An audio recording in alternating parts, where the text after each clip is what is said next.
The US solar market is in a bloodbath right now. We've seen over 100 solar bankruptcies in the past year alone. That's on top of now over 3,000 lawsuits pending against solar finance companies. We've even seen large institutional failures like SunPower, Mosaic, and Sonova. In today's video, I'm going to be telling you why I quit selling solar, and make sure that you watch till the end because I'm going to be sharing with you my prediction on where the real opportunity for solar is going into 2026. The smarter way to go solar.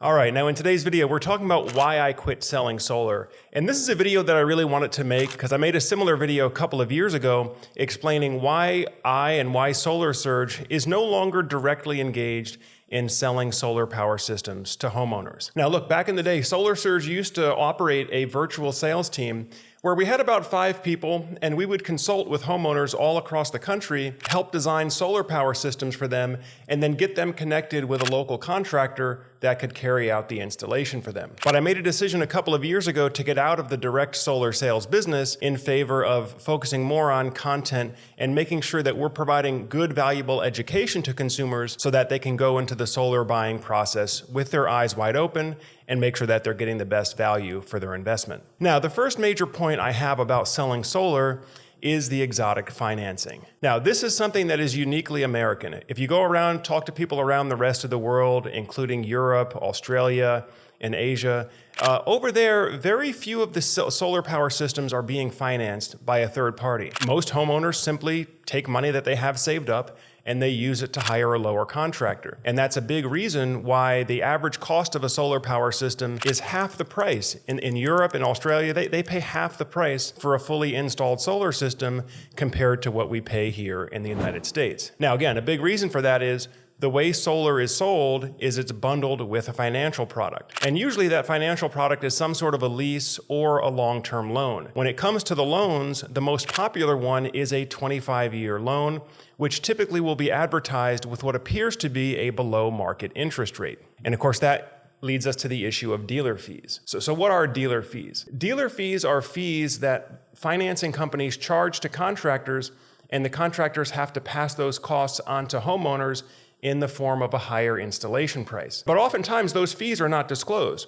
So the homeowner looks at a proposal and they think they're only looking at the cost of parts and labor, not realizing the cost of everything has been inflated to cover the cost of the hidden dealer fee. And these dealer fees can be excessive. I mean, we're seeing dealer fees on 25-year solar loans now that can be anywhere 30, 35, even 40% of the total contract price. Meaning that of your total contract amount or your total loan amount, 40% of that amount is just kept by the finance company as a fee before the contractor is paid the first dollar. And then there's also been issues with solar leasing companies. There have been a number of solar leasing companies that have also gone out of business. Now, I know that many of you watching this right now, if you plan on financing your solar power system in the future and you're watching this in the US, the lease may seem like a more attractive option because leasing companies, especially if you use US domestic content solar materials, they can capture up to 40% of the system cost in a tax credit, and they can pass some of that savings along to you in the form of a lower monthly payment. But what I've been hearing recently from insiders is that many of these leasing companies are on shaky ground. We already mentioned we saw SunPower and Sonova go out of business in the last year, but I've talked to people that work for solar lease companies or that are selling solar leases door to door, and they're telling me things like, hey Joe, I plan to install solar and sign up on a lease because I think the company's going out of business and then I'm going to get free solar panels. I don't think they're going to be able to recover that. Now, if you're watching this out there and that sounds like you, I think you need to be very careful about that, because even if your solar leasing company does go out of business, there's likely going to be some kind of a lien on your property to where if it comes time to refinance or sell your property, you may have to address buying out that lease or somehow making sure that you can assert full ownership over the system before that home can be transferred. Now, the second major point is the high rate of solar contractor business failures. Now, we already mentioned at the open, there have been over 100 solar bankruptcies in the past year alone, and that puts many homeowners in a very bad position with their solar system. You know, a lot of the way solar is sold here in the United States is based on this 25-year guarantee. The salesperson will say, look, everything's guaranteed, your power production's guaranteed, all your repairs and maintenance are guaranteed for 25 years. But what happens if the contractor that is making those guarantees goes out of business. Well, we've seen that happen more and more frequently recently. And what happens is these homeowners have what's called abandoned systems or orphaned systems. You know, the homeowner signed up. In many cases, they signed up for a 25-year financing based on the assumption that if there was ever any issue with the system, any maintenance required, the company would come out and take care of making repairs. But what we're seeing now more and more frequently is that these companies that have made these guarantees have gone out of business. Even several companies that SolaSurge had partnered with in the past, where SolaSurge operated as a sales partner and we had another company doing the contracting and the installation, we've seen a handful of our partners go bankrupt or go out of business completely just in the last 2 years. By the way, if you have a solar power system and you've been abandoned by your original installation contractor, leave a comment down below. We'd like to hear from you. Now, the third major point is that the trend has been away from one-for-one net metering. Now, when we talk about a net metering program, typically what that means is that your relationship with the power company becomes a two-way relationship. During daylight hours, you can power your home directly on solar power, and all of your excess solar power can be sent back out to the power company, earning you credits on your account. So that during the evening hours, when the solar panels are no longer producing, you can just pull in electricity using the credits you earned during daylight hours. And that deal works great if you're getting a true one-for-one credit. You know, you send them a kilowatt hour, you can pull one back at nighttime. That's great. But what we're seeing now, more common, especially after California NEM 3.0 that went into effect, is now the power company is having you send them 4, 5, or 6 kilowatt hours or more for every one that you get to pull back. So that means it really kills your return on investment if you're just looking at the numbers. That really kills your return on investment on solar unless you go ahead and install battery storage with your solar. And that's why we cover so many different battery products on this channel, is because if you really want to get the best financial return and be truly energy independent, you're going to need to install battery storage with your solar. That way you can just charge all your excess energy into the battery during daytime hours and then just run your home off the battery during evening hours. You don't even have to really deal with buying and selling back and forth with the power company. You kind of just use them as the last resort option only.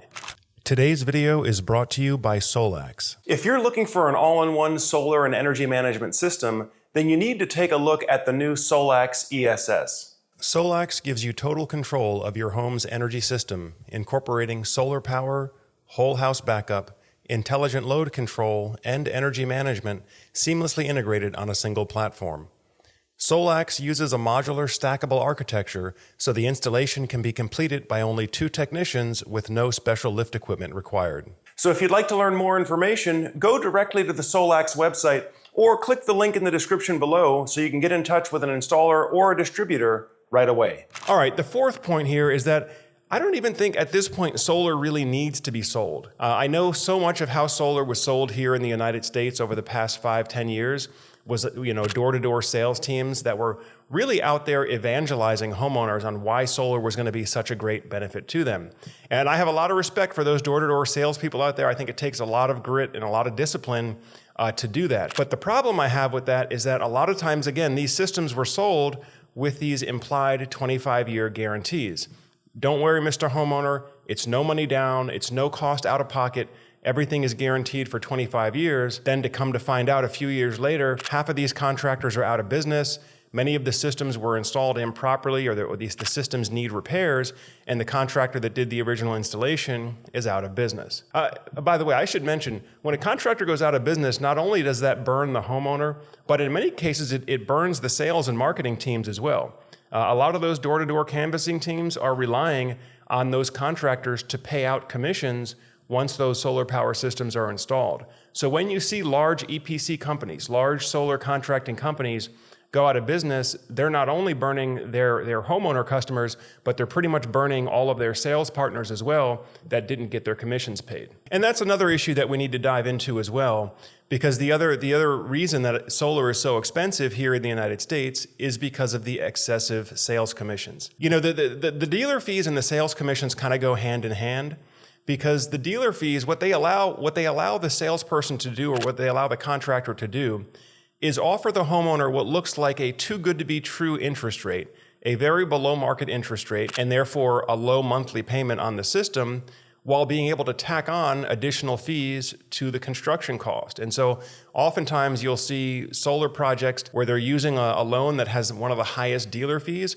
will also have a very high sales commission baked in because, again, with that below market interest rate, they're able to tack on more cost without affecting the monthly payment to the homeowner that much. So frankly, my opinion is if we as an industry want to look at how can we reduce the cost of solar to be more on par with the rest of the world, we get rid of the dealer fees, we get rid of or we pare back and limit sales commissions to a more reasonable level so that the retail price to the homeowner is more competitive compared to the rest of the world. And then finally, my fifth major point here is that the opportunity in solar going forward is going to be in service, not in new installation. As we mentioned earlier, there's a number of systems out there that have been abandoned, systems that have been installed. They're on somebody's rooftop right now. Maybe they're still working at the moment, but the contractor that did the original installation has gone bankrupt or gone out of business. And at some point, that system is going to need some sort of repair or maintenance. And there's going to be a need for another company to come out there and to provide that service. So I do think solar in the future,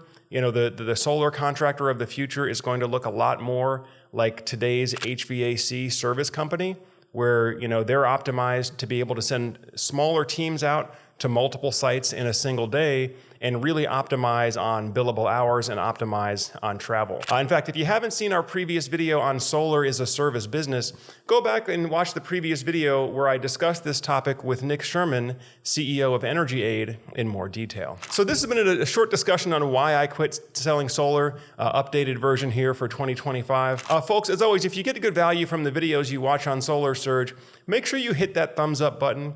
Also, go ahead and subscribe to the channel if you haven't done so already. That way, as we have new videos like this coming out, it'll come up on your feed and you can stay up to date with everything. Of course, if you're a homeowner, if you're in the process of looking at solar quotes for your home, you always have the option to visit our website where you can book a consultation with one of our experts or use the free online calculator tool to see what solar and battery storage costs in your area. And also stay tuned. In the near future, we intend to have a service option for you as well. So if you're one of those people we described where you have solar and you've been abandoned by your original contractor, in the very near future, we intend to have a service offering for you if you need to get somebody out to your house to figure out what's going on and get your system back online. We'd like to be able to help you out with that as well. Well, that pretty much does it for today's video. I thank you all for spending some more time on the Solar Surge channel. And as always, I'm Joe Ordia here, encouraging you to get prepared and be empowered. Thanks for watching, and I'll see you on the next video.